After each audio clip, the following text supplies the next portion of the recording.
श्री शिवाय नमस्तुभ्यम, श्री शिवाय नमस्तुभ्यम, श्री शिवाय नमस्तुभ्यम, श्री शिवाय नमस्तुभ्यम, श्री शिवाय नमस्तुभ्यम, श्री शिवाय नमस्तुभ्यम, श्री शिवाय नमस्तुभ्यम, श्री शिवाय नमस्तुभ्यम, श्री शिवाय नमस्तुभ्यम, श्री शिवाय नमस्तुभ्यम, श्री शिवाय नमस्तुभ्यम, श्री शिवाय नमस्तुभ्यम, श्री शिवाय नमस्तुभ्यम, श्री शिवाय नमस्तुभ्यम, श्री शिवाय नमस्तुभ्यम।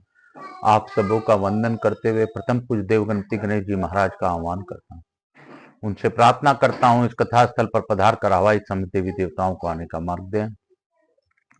आप विघ्नहर्ता हैं, बुद्धि के दाता हैं और सभी देवताओं के गणनायक हैं।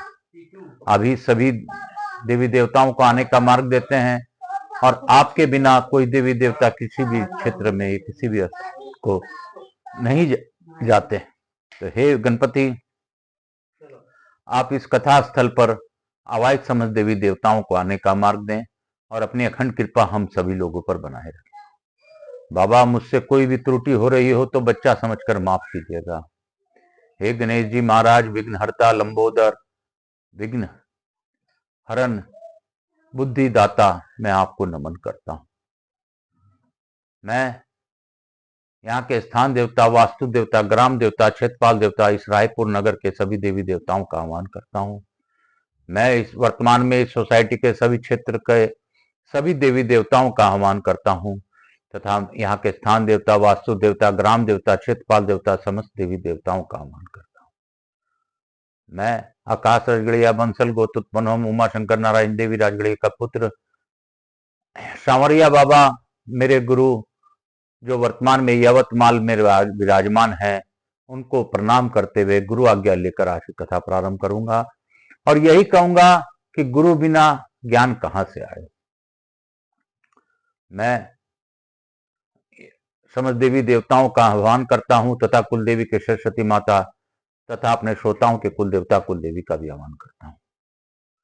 मैं अपने पूर्वजों का नमन करते हुए अपने पितर पितरानी का आह्वान करता हूं तथा अपने श्रोताओं के पितर पितरानी का आह्वान करता हूं।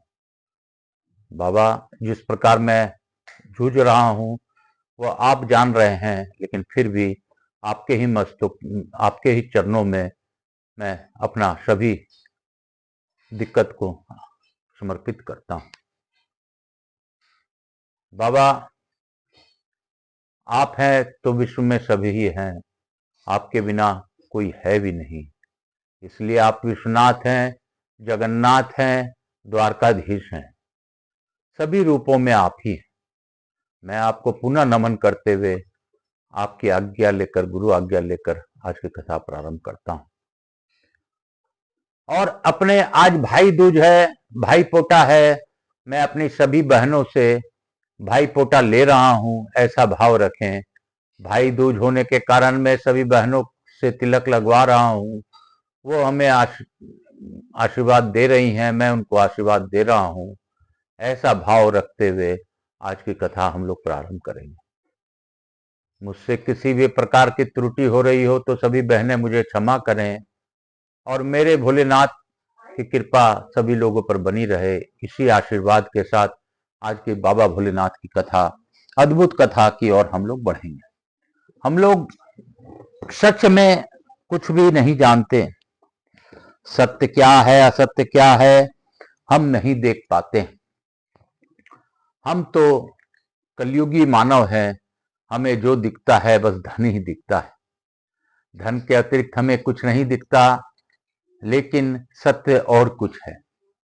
धन तो आपके सभी इच्छाओं को पूर्ति करने का मार्ग है, लेकिन आपके जीवन में किसी प्रकार के कष्ट हो तो उसको कम करने का मार्ग सिर्फ भोलेनाथ के पास है।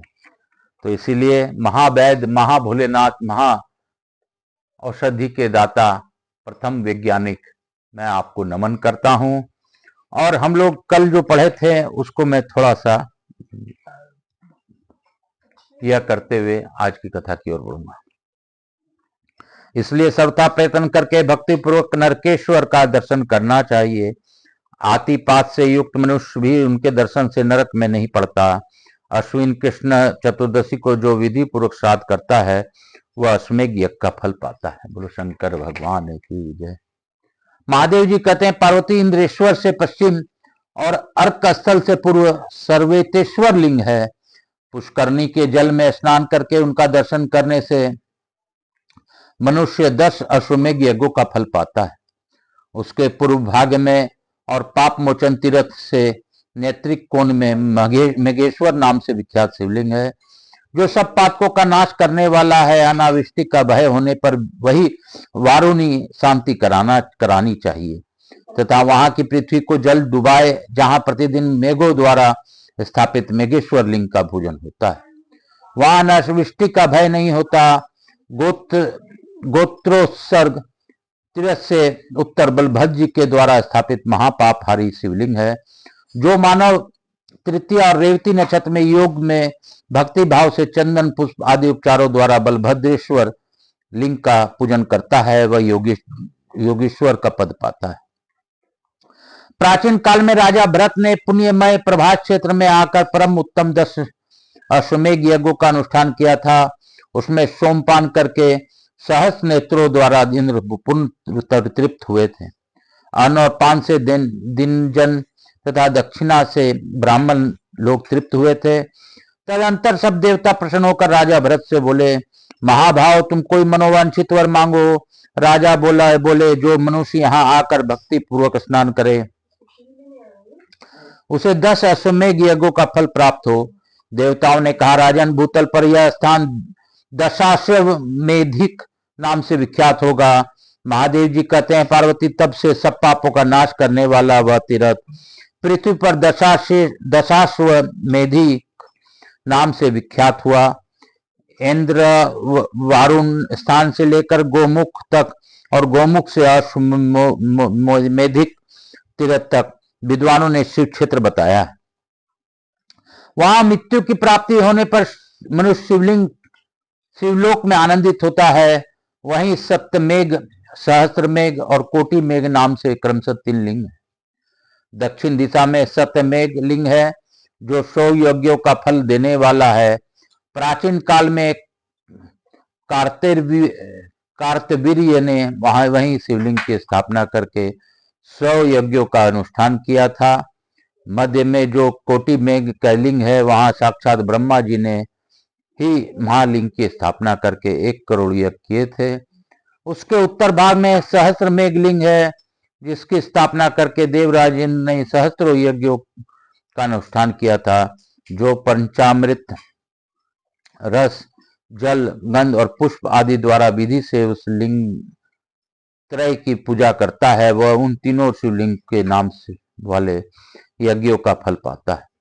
वहीं दुर्वासादित्य का स्थान है, जहां मुनीश्वर दुर्वासा ने 1000 वर्षों तक तप किया और निराहार रहकर सूर्य नारायण की आराधना की थी। तब भगवान सूर्य ने उन्हें प्रत्यक्ष दर्शन देकर कहा, सुव्रत वर मांगो। दुर्वासा जी बोले, भगवान यहाँ मेरे द्वारा आपकी जो सुंदर प्रतिमा स्थापित की गई है, उसमें आप तब तक निवास करें जब तक यह पृथ्वी स्थिर है। आपकी पुत्री यमुना जी भी यहाँ रहे और आपके महाबली पुत्र धर्मराज भी यहाँ निवास करें। सूर्यदेव ने कहा, महामुने तुमने जो कुछ मांगा है वह तो होगा ही, इसके सिवा गंगा आदि कोटि तीर्थों का और भी यहाँ निवास होगा। देवताओं सहित मैं सदा यहाँ स्थित रहूंगा। दुर्वासादित्य का दर्शन करने से यहाँ सब प्राणी कोटि यज्ञों का फल पाएंगे। यों कहकर भगवान सूर्य ने अपनी कन्या और पुत्र का स्मरण किया। यमुना जी पताल फोड़कर वहां प्रकट हुई तथा काल दंडधारी यमराज भी भगवान सूर्य के निकट उपस्थित हुए। सूर्यदेव बोले, धर्म तुम और यमुना कोटि तीर्थों के साथ यहाँ निवास करो। तुम्हें यहाँ रहकर पापी प्राणियों की भी यत्न पूर्वक रक्षा करनी चाहिए। यों कहकर सूर्य देव अंतर्ध्यान हो गए। दुर्वासा जी ने अपना आश्रम की ओर दृष्टिपात किया तो देखा वहां पताल से यमुना प्रकट हो गई और उस क्षेत्र में साक्षात यमराज भी स्वरूप धारण करके दृष्टिगोचर हो गए। आदित्य से दक्षिण और दुदुम्बी से पूर्व भाग में यमुना कुंड है। दुदुम्बी वहीं के क्षेत्रपाल है जिनका शब्द दुदुम्बी ये ध्वनि के समान होता है। वैशाख मास में उस कुंड में स्नान करके मनुष्य भक्ति भाव से दुर्वासादित्य की पूजा करे। जो उस महाकुंड में स्नान करके पितरों का तर्पण करते हैं, उसके पितर 10 वर्षों तक तृप्त रहते हैं। वहां पिंड देने के से पितरों की 108 पीढ़ियां पुष्ट होती है। साथ ही नरक में गिरे हुए पितरों का तत्काल उद्धार हो जाता है। माघ मास के शुक्ल पक्ष की सप्तमी तिथि को जो मनुष्य मानव अपने मन को संयम में रखते हुए दुर्वासादित्य पूजा करता है, वह ब्रह्म हत्या से छूट जाता है। जो वहां दुर्वासा आदित्य के समीप सहस्र नामों का पाठ करता है, वह सब पापों से मुक्त हो जाता है। दुर्वासा आदित्य का दर्शन सब बालकों द्वारा पर लगे हुए ग्रहों और राक्षसों का निवारण तथा महान पाप पुंजों का शमन करने वाला है। जो वहां क्षेत्रपाल दुदुम्बी का पूजन करता है, वह पशु संपत्ति, पुत्र, बुद्धि तथा लक्ष्मी से संपन्न होता है। सूर्यदेव का वह तीर्थ क्षेत्र 1 कोस तक फैला हुआ है। जो सूर्यदेव के प्रति भक्ति भाव से रहित उसे उस क्षेत्र में नहीं प्रवेश करना चाहिए। बोलो शंकर भगवान की जय। बोलो मेरे भोलेनाथ की जय। काल हर दुख हर दारी धर कष्ट हर, हर हर महादेव शंभु शंभु। बोल बम का नारा है, बाबा एक सहारा है। आज की कथा को हम लोग यहीं पे विराम देंगे और लघु आरती मानस रूप से करते हुए इस कथा को, आज की कथा को यहीं विराम देते हुए मैं पुनः कहूंगा, हैप्पी भाई दूज, हैप्पी भाई पोटा मेरे सभी बहनों के लिए, मेरे सभी दीदियों के लिए, मेरे सभी चाहने वाले लोगों के लिए। काल हर दुख हर दारी धर कष्ट हर, हर हर महादेव। कपूर गौरम करुणावतारम संसार सारम भुजगेंद्रहारम सदा वसंतम हृदयारविंदे भवम भवानी सहितम नमामि। श्री राम जय राम जय जय राम, प्रभु राम श्री राम जय जय राम, प्रभु राम श्री राम जय जय राम, प्रभु राम श्री राम जय जय राम, प्रभु राम श्री राम जय राम। मैं यहाँ के स्थान देवता, वास्तु देवता, ग्राम देवता तथा इस वर्तमान कथा स्थल पर विराजमान सभी देवी देवताओं को धन्यवाद देता हूँ और उनकी लघु आरती करता हुआ उनको नमन करता हूँ। मैं प्रथम पूज्य देव गणपति गणेश जी महाराज, लक्ष्मी जी महाराज, रिद्धि सिद्धि शुभ लाभ कुबेर जी महाराज, शुभ लाभ अमोद प्रमोद और कुबेर जी महाराज से अनुरोध करता हूँ कि आप सभी लोगों को आशीर्वाद प्रदान कर हमारे यहाँ चिरकाल तक अस्थायी रूप से निवास करें और अपनी अखंड कृपा सभी पर बनाए रखें। मैं अपने पूर्वजों को नमन करते हुए कोटि कोटि धन्यवाद देता हूँ, पितर पितरानी को नमन करता हूँ तथा अपने श्रोताओं के पितर पितरानी को नमन करता हूँ। उनको यथाउचित मुक्ति प्रदान हो और उनको आगे की गति प्रदान हो। वो प्रसन्न रहें, हमारी छोटी छोटी कृति से वो प्रसन्न हो और उनके प्रसन्नता में ही हमारा प्रसन्नता है। मैं अपने समस्त देवी देवताओं का आह्वान प्रार्थना करता हूं कि आप लोग इस कथा स्थल पर विराजमान रहकर आपने कथा सुना, इसका फल सभी को प्रदान करते हुए आशीर्वाद दीजिए और अपने स्थान को गमन कीजिए। पुनः बुलाने पर पधार का आशीर्वाद दीजिए। मैं भोलेनाथ में या पार्वती से यही अनुरोध करूंगा कि बाबा आप हैं तो सृष्टि है, आप नहीं तो सृष्टि नहीं। आपके बिना कुछ भी हो ही नहीं सकता, इसमें हमें शंका नहीं रखनी चाहिए। हर कृति आपकी मर्जी से ही होती है और हर दुखों का नाश आप ही की मर्जी से होता है। मैं आपको इस कथा, आज की कथा को आपके चरणों में समर्पित करते हुए आज की कथा को यहीं पे विराम दूंगा और यही प्रार्थना करूंगा, जो इस कथा को देखे सुने उनको सुनने का फल दीजिए, जो इस कथा को आगे की ओर ले जाए और लोगों से जोड़े, उनको कथा में जुड़े रहने से उनके दुखों में उनका साथ दीजिए। काल हर दुख हर दारी धर कष्ट हर, हर हर महादेव शंभु शंभु। बोल बम का नारा है, बाबा एक सहारा है। श्री शिवाय नमस्तुभ्यम, श्री शिवाय नमस्तुभ्यम, श्री शिवाय नमस्तुभ्यम, श्री शिवाय नमः तुभ्यम, श्री शिवाय नमः तुभ्यम। हर हर महादेव। काल हर दुखर दारी जरा कष्ट हर हर महादेव।